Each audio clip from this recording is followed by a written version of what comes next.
सिंधुदुर्गात मुसळधार पाऊस आहे आणि त्यामुळे शाळांना सुट्टी जाहीर केलेली आहे। कणकवली शहरातील गणपती सणा पाण्याखाली गेलेला आहे। सिंधुदुर्ग जिल्ह्यामध्ये गेले 2 दिवस मुसळधार पाऊस सुरू आहे आणि त्यामुळे काही मार्गावरील रस्त्यांवर मोठ्या प्रमाणात पाणी आलंय। वाहतूक विस्कळीत झालेली आहे।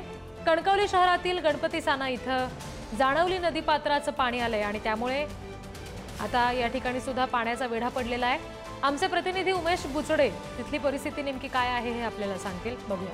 कोकणात सध्या मुसळधार पाऊस पडत आहे आणि याच पार्श्वभूमीवर आपण जर पाहिलं तर सिंधुदुर्ग असेल, रायगड असेल, रत्नागिरी असेल या ठिकाणी ऑरेंज अलर्ट जारी केलेला आहे।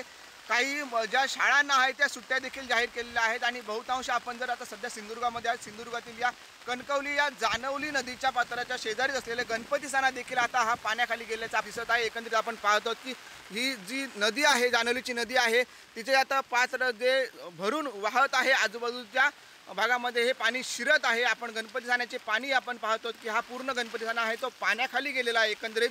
आणि सकाळपासूनच जो पाऊस सुरू आहे, धोधो सुरू आहे आणि त्यामुळे हे पाण्याची पातळी अचानक वाढल्याचे आपल्याला समजत आहे।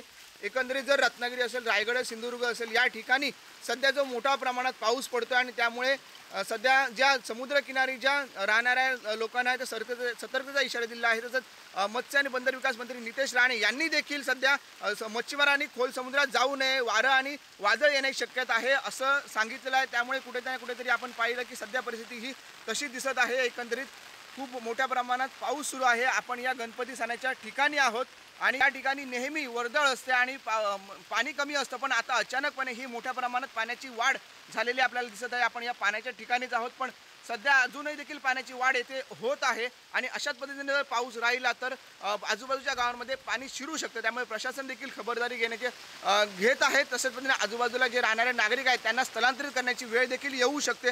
त्या पद्धतीने प्रशासनाच्या हालचाल देखील सुरू असल्याचे आपल्याला दिसत आहे। उमेश बुचडे, पुढारी न्यूज, सिंधुदुर्ग। जाणवली नदीच्या पाणी पातळीमध्ये तुफान पावसामुळे वाढ झालेली आहे आणि त्याचा हा सगळा परिणाम आहे। अनेक गावांना पूर येण्याची भीती आहे, शिवाय काही पूल आहेत जे पाण्याखाली जातात आणि त्यामुळे सुद्धा गावांचा संपर्क तुटण्याची, मोठ्या प्रमाणावर तिथे वाहतूक बंद होण्याची भीती आहे।